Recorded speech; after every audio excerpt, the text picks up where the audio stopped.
This podcast is brought to you by Mapper Forward's new Patreon community, the Global Coffee Think Tank. Check the show notes or head to patreon.com/Mapper Forward to find out how you can become a member today. Welcome to the Daily Coffee Pro by Mapper Forward, friends. I'm your host, Lee Safar, and we are talking with Jimmy Canali about leading through an era of change. The coffee industry is going through transitions in this what seems will be the whole of this decade. And in the past couple of episodes of this series, we've been kind of trying to define what that change has been and how Starbucks and other commercial companies in the coffee industry, whether they be selling specialty coffee or not, how they're navigating that. So, Jimmy, you being a part of the leadership team, you're a manager at Starbucks. So what in your opinion, what changes in leadership and management are going to be required as we kind of traverse these changing times ahead? Yeah, I think there's two things that come to mind right away. And we talked about it in the past episode about mental and emotional health. But I think how we incorporate mindfulness as leaders and as business owners or as company leaders is really, really important. Starbucks has started doing meditations just in all of their training and breathing exercises and doing different teachings on de-escalation. And I think that type of stuff is a great picture of what's needed ahead. I mean, when you learn de-escalation, which I had learned mainly from my friend Teresa, who's a martial arts master. Mm-hmm. And that actually helped me a lot of understanding how do I de-escalate situations or energies that come at me. I think it's really important to understand how you do that as a leader for yourself and as a human being for yourself. How do you say, no, back off, like, I don't want to fight, like, I'm not in the mood. And when someone's coming in and threaten you, and then how do you take that all the way back to how do I set a boundary with a customer or a teammate when there wants to be conflict? How do I slow down, calm down, control the energy, and bring them back into maybe a more mindful and connective space? Mm-hmm. And so there's all sorts of kind of areas we can talk about that, but just the overarching thing is mindfulness. And I think that's really important. That becomes more and more ingrained. And so it's fun to be part of Starbucks as they're doing that. That is definitely me and Lee spent a lot of time before the podcast talking about our spiritual space cadet paths. And so I always gravitate towards that. In Seattle, I led a dream interpretation and mindfulness class teaching on that. So that's definitely my jam. At the same time, it's incredibly challenging, even as someone who cares about that stuff, to bring others along in it in a cafe environment. But it's not impossible. But it's helpful when a company creates a space for that. I think the other side is more on career paths and purpose. And I think being really clear as a company leader, so a manager, and if I was in an independent shop, I would probably be working with a business owner on what kind of purpose do we want as leaders? What kind of purpose or intention do we want in our cafe? So some of the intention in my cafe is cultivating a community of warmth and belonging. And so everything that is one of our banners that we kind of come back to. And so when we stray from that, we have that centering point. I think also tying people's career paths and mine personally, which we can talk about how do you guide your own career path later, but I think how do I make it really meaningful for every employee and what they want to get out of it and what they can gain for their career, whether they stay in or out of coffee. And I think it's important, and I see Starbucks listening in this area, and I'm excited to see the change as a company that they're bringing, because they have said so, but they really want to give more skills so more people can step out of retail and into leadership positions or different positions on I'll say the business side, for lack of a better word. And so they understand that there is a great hunger for growth, and that historically the coffee industry, I'm speaking for me, has not been always great at putting to words or putting in training skills and stuff that help people grow. But in as far as career development. And I think that is going to be super big, that we understand we can make the world a better place as a coffee industry. And as leaders and business owners, I'll hire people who it's their first time job. I try to do that in balance, but I know I want to do good for the community. And then I want to hire other people who in some ways just want a job, just need a safe place, but are in the middle of school. And so really being clear on how I build my team too, and what they want to get out of the store. That's a lot of thoughts, but yeah. That's a lot of amazing thoughts. And it sounds like at the core of all of that is having unified intention and values as a leader that everybody has a buy-in into. Because without that unified investment from everybody, it kind of derails the process. Would you agree? Yeah, I think if it's really hard and sometimes this is the case on a day-to-day basis, but it's hard to create that if it's just a job. And so I know I have to motivate myself, and how much motivation that takes. And I'm in a position of leadership at the store, but I think we need to have stores that it's not just jobs in order to continue to create that specialty experience, or that Starbucks experience, or that thing that's going to keep people coming back. If it's just a job, it's really hard to kind of hold that energy that's going to be attractive to customers and to grow a team.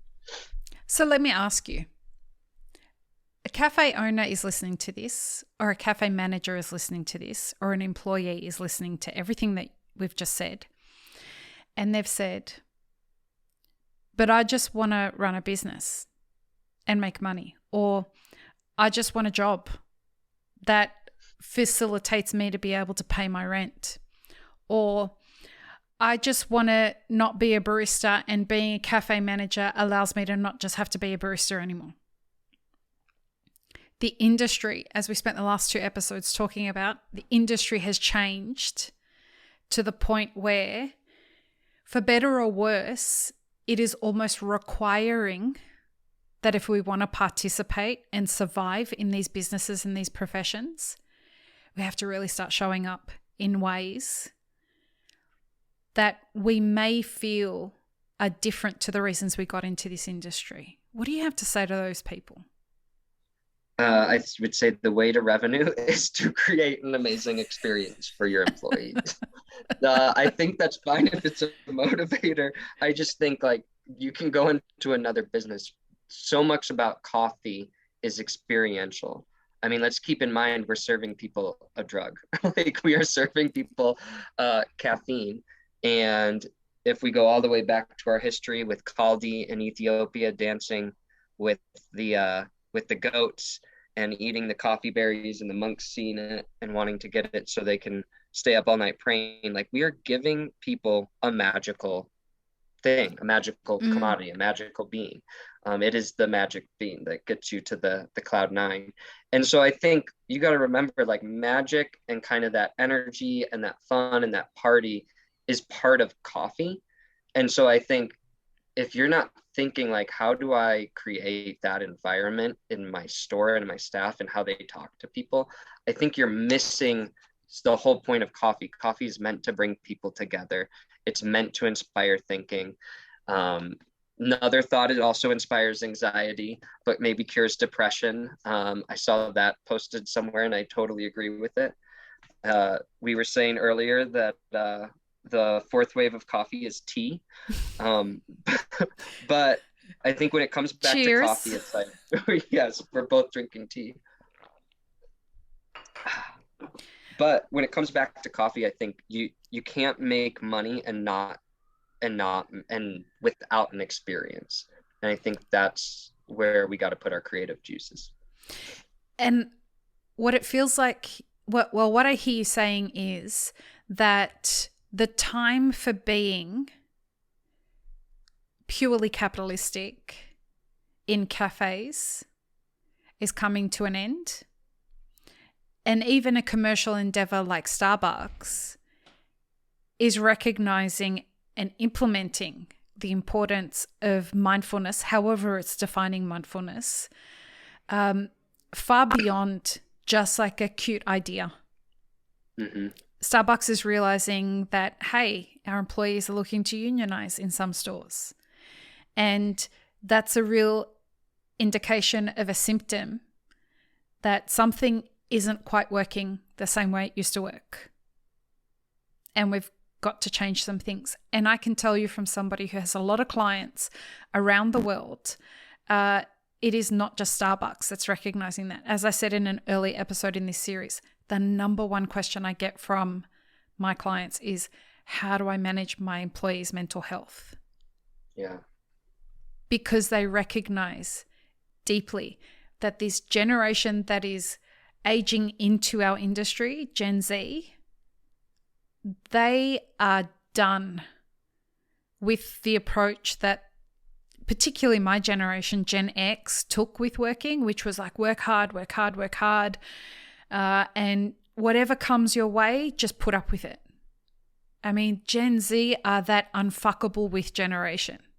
And they are not here for your Gen X bullshit. Yeah. And I think that we have a choice. We either start listening to each other's grievances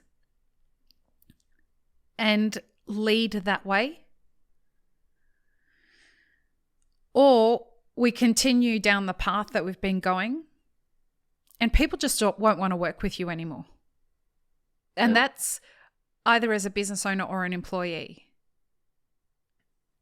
And I think the smart companies are looking at this and saying, okay, we're going to listen. We're going to show up. We're going to learn. We're going to grow together. And perhaps that means we have to spend some money on and some time. Like, it is expensive to shut down Starbucks stores for 4 hours. Every Starbucks store. That's a huge investment. But they wouldn't have made it if they didn't think it was important, or that they thought that this was going to have a bigger ROI long term. Yeah. So, it's interesting to see how leadership is being led by caring about each other rather than caring about the bottom line. That is a real shift in strategy for businesses. And I think what Gen X had was a little more grit, but I think there's a way, and I'm finding that way day by day, of how do I teach and impart and grow grit and resilience in people? Because I think it's this next season why we're all healing from global trauma, and that starts lifting and we become aware of how much trauma it was and will be. A lot of people want to self-care more and try and solve it in a really soft way. And I think what could be missed is you need to build up muscles too. Like, there is a truth in that older voice that's like, suck it up. At the same time, the way to get there is very different. And so leading a lot of Gen Zers, I'm trying to find ways, and how do I grow that slowly? And so being vulnerable, admitting and talking about anxiety and depression is really important. Talking about mental health, not being a superhero, and letting them know that's some of the way you get stronger. Letting in the air, talking to them about the tips and tricks that I know, trying to plug them into the counseling benefit with Starbucks. So I think there's ways to go about getting this culture, all of us, not just Gen Z, grittier, and the way about it is just different. I often talk about joyful grit, that joy is the armor. Like, that's the resilience. That's the powerful thing that can keep you emotionally protected. So how do you protect that in a team? How do you protect joy? It doesn't mean you're happy, but there's a thing that you want to protect or grow in and cultivate. And so I think those are other questions we need to explore together, and not just have answers and not just send people TED Talks or books, but this is like, hey, how do we explore building grit and resilience together in ways that are a lot different than we used to? And this is a subject that keeps coming up in my consulting work as well, is because of the high turnover of staff, what people are starting, or not starting, but it's become magnified in the last couple of years, is people are shying away from grittiness. And as you said, in my generation, being gritty was something that we cultivated a lot of. And the way that I help my clients through this is I give them 2 references of people to start checking out, and we start exploring those together. So the first one, Angela Lee Duckworth, is the world's leading expert on the research into grit. And she's working on getting some clear data on the difference of grit between generations. An example of that is, were Gen X gritty at the same age as what Gen Z are aging into now? Or is it that we just haven't given Gen Z the time enough to react to their environment and become gritty? So that's the kind of research that Angela Lee Duckworth is doing and publishing on. The other reference I give is Andrew Huberman. Andrew Huberman is a neuroscientist. Listen to him on either Joe Rogan's podcast or Lex Fridman's podcast or his own podcast. And as a neuroscientist, he does a lot of work around neuroplasticity. So that's all about openness and considering new ideas. But the other thing he works on is earning your rewards through your dopamine journey, which has a direct correlation with grittiness. So do you go for the quick fix of the dopamine hit, or do you earn your dopamine hit through effort? If you invest, because it's a different dopamine hit, and you can think about it in the way of, if you get drunk and get your highs from getting drunk, there's a hangover that comes from it. If you get your high from having an exuberant, fabulous conversation with somebody, like the 2 hours we did before we started recording the podcast, there's no hangover from that. In fact, what it does is it feeds the rest of your day and keeps you inspired. That's the difference between those 2 dopamine hits. And so the idea is, how do you cultivate grit that is rewarding while also being painful? Because that's what grittiness is, right? Passion and perseverance. The technical definition for grit is passion and perseverance for achieving a long-term goal. Our whole world has shifted to reward the quick fix. How do you detox yourself from getting your dopamine hits that way so that you can see the worthiness of investing in the pain that's required to cultivate grit, to earn the delayed gratification of what comes from achieving the long-term goal? And that's a lot of the work that I do in my consulting work, because it's hard. That's what we call the hard work. Mm-hmm. So, and I think that a lot of the success in leadership moving forward is going to be on that. Is the leaders who see the value in cultivating grit with their teams and helping their teams understand that it is worth it, even though it's painful. Yeah. And learning how to invest in their staff from that perspective, as you were saying, as well as the mindfulness perspective. Yeah. Fun times. So you and I are doing quite badly at trying to keep within the time limit. So we are so sorry to anyone who's listening. But if you thought that these are epic conversations, you should have heard the 2-hour quick catch up that Jimmy and I had before we started recording the podcast. So anyway, we're going to end this episode here. And in the next episode, we're going to talk about how will professional roles evolve in the next decade on the consuming end of the supply chain. Okay. Perfect. We'll see you in the next episode, everyone. I hope you enjoyed this conversation. Peace, love, and peanut butter. Have an amazing rest of your day. Thanks, friends. If you enjoyed this video, here's what you should check out next. Consider supporting Map It Forward on Patreon, and be sure to subscribe and hit the notification bell before you leave.